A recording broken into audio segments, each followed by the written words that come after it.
Three different people can point to the exact same location or spot on their butt and say the exact same thing. My glute really hurts and it feels tight. But here's a mistake that most people make. Because they feel tightness in this area, they think that they need to stretch it. But feeling tight and being tight are often two completely different things. And so what if tightness isn't actually the problem, but it's a symptom of something greater? Sort of like the check engine light on a car. So you can take three different cars to the mechanic, and they may all have the same check engine light on, but they may have three completely different problems. So in this video, I'm going to share with you the three most common messages that tight glutes might be trying to send to you, case studies for each, and then I'll show you how to respond to each one. The first message that your tight glutes might be trying to send to you, or what they might be trying to tell you, is that I need more support. I'm going to call this compensatory tightness. In other words, they're compensating for a lack of something. So in order to understand this a little further, I want you to understand the body can create the experience of tightness, not because it needs more flexibility or less tightness, but because it's actually craving more tightness. So it artificially creates this tightness to try to alert you to the fact that it wants more stability or strength. It wants more control in that area. And so one sign that you have compensatory tightness is that you feel tight, so you stretch, but the tightness always returns. It doesn't actually solve anything. And if you have a painful and symmetrical or loose figure 4 stretch test, this is the most observable or obvious sign that you don't actually have true glute or muscle tightness or tightness in that region at all. Here's what it looks like. So imagine that in this case, that this person has pain, being my wife, on the left side of the body, in the left glute. They have pain and tightness in that region.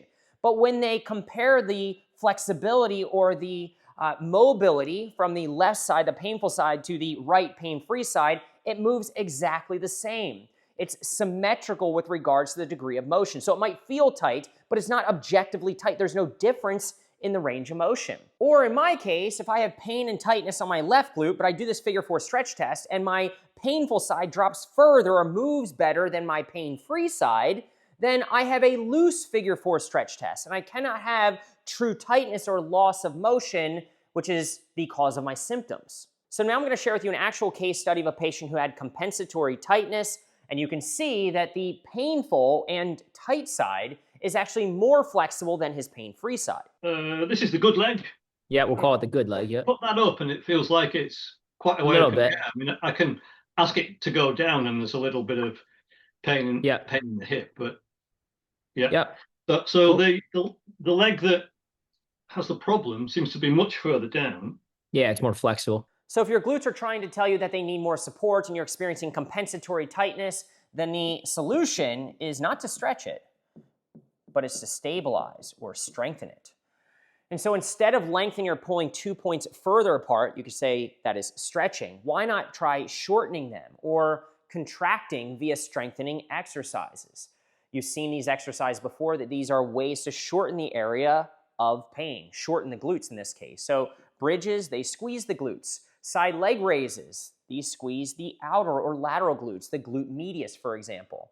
And clamshells, these strengthen multiple different glutes and deep hip rotators, like the piriformis muscle, things like that, that often are blamed for the cause of tightness, but may actually just need more strength. They may have weakness sort of expressing as tightness.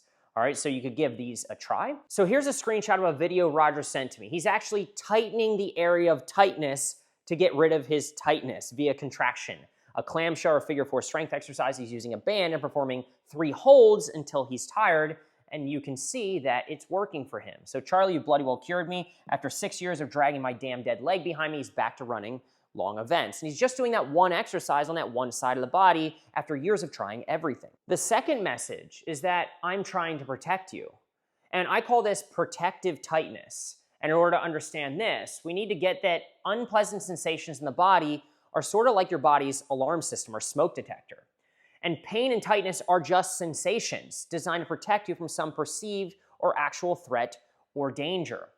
And so real tension, real being the key word here, it's not on your head, it's not made up, but real physical tension and tightness in the body can be created by a central nervous system when it is in a state of dis-ease or elevated threat.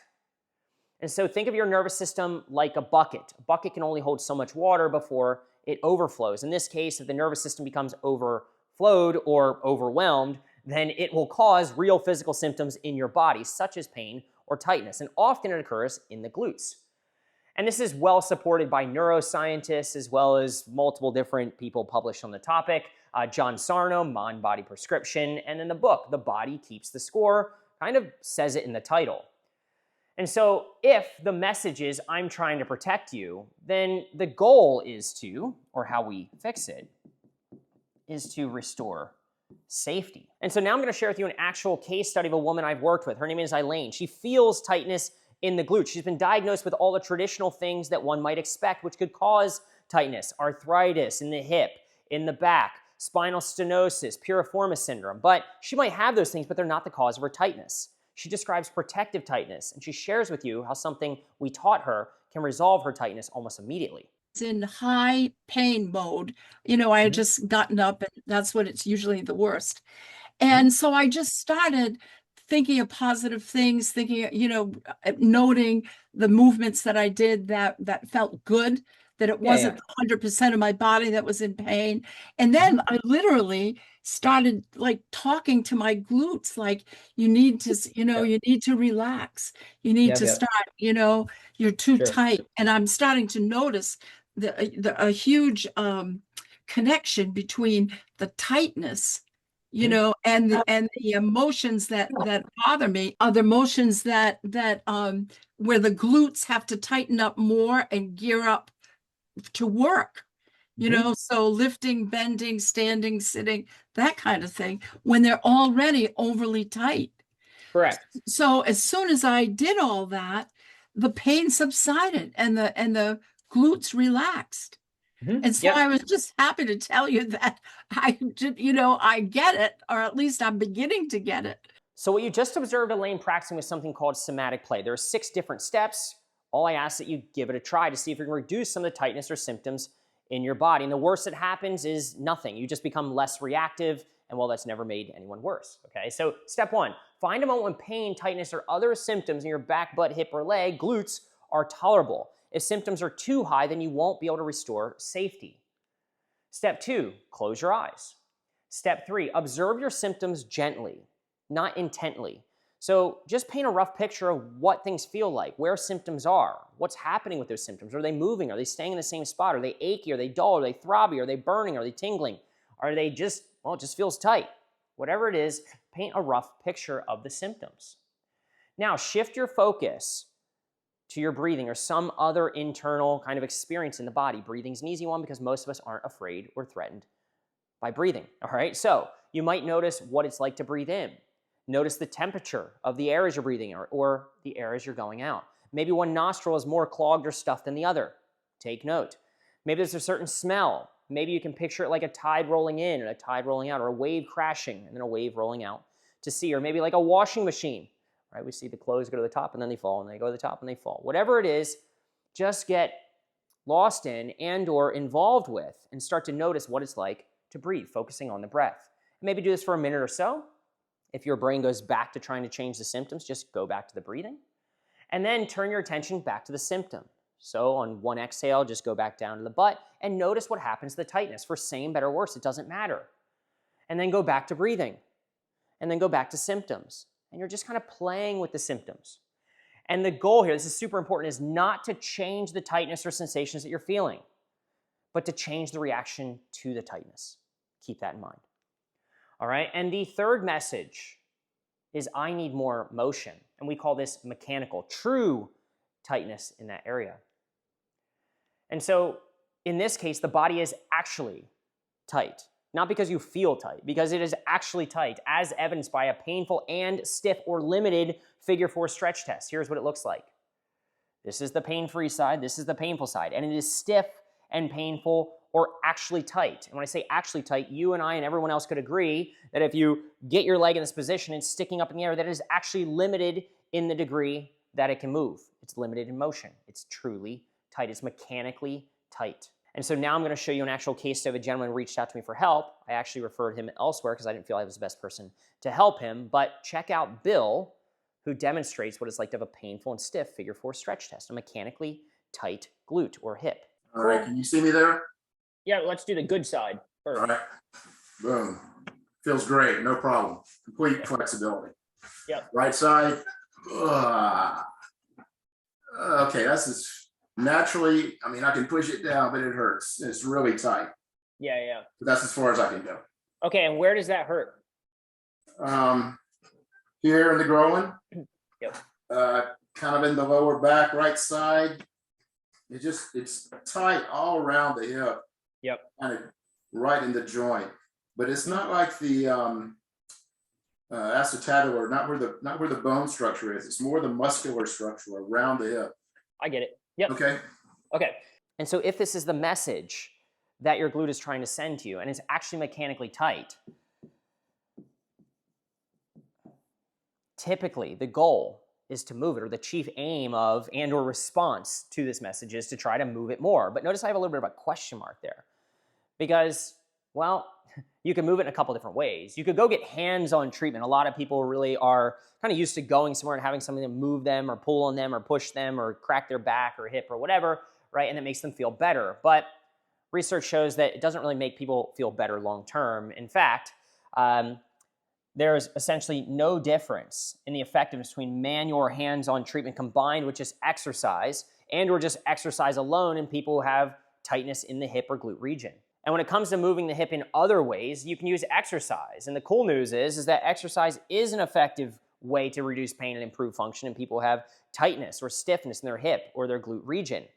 The problem is that these studies don't differentiate between stretching or lengthening. Think your figure 4 stretches, your hamstring stretches, passive stretching, and strengthening or contraction like we talked about earlier in this video. So we don't know which one is better, but in my experience, stretching into a painful, yucky motion, for example, if your figure 4 stretch test is stiff and painful, and I try to give you a figure 4 stretch to try to loosen that up, doing that over and over again typically results in you becoming worse. And so stretching typically makes things worse in my experience. It makes the joint or the tissue in the area more painful, more reactive, which leads to more pain. Typically, strengthening exercises, if you can find ones that are neutral, low to no pain, they typically have a better effect on symptoms than stretching. So now, regardless of whether or not you want to try to stretch or strengthen or do some other exercise to change your tightness, this is the process you would use to determine if it's going to be valuable for you. You perform your yucky motion. Maybe it's stiff and painful, maybe it's loose or symmetrical and painful. Doesn't matter, you perform a painful figure 4 stretch, which is basically a way to assess some motion, again, of the hips and the glutes on that painful side. And then you perform a safe motion, whatever that may be, or one that is very tolerable, and then you retest to see if it makes your painful figure 4 better or less tight in this case. So maybe you want to try to stretch because you're like, Charlie, it just feels so darn tight, and it actually is tight, so you have the evidence to support going down that path, and maybe you want to try the figure 4 stretch because this is what you've been told to do. But how do you know if it'll be helpful? Do it and then retest. Is it less tight, more tight, the same tight? But maybe that doesn't help. Maybe you're like, there's something to that, Charlie. Stretching actually makes me hurt more. Why not try to shorten it or contract that area? Like Roger, maybe you do a clam. And then you retest, same, better, worse, more tight, less tight, etc. Maybe try a bridge. Same tight, more tight, less tight. Test, treat, retest. That's the process, all right?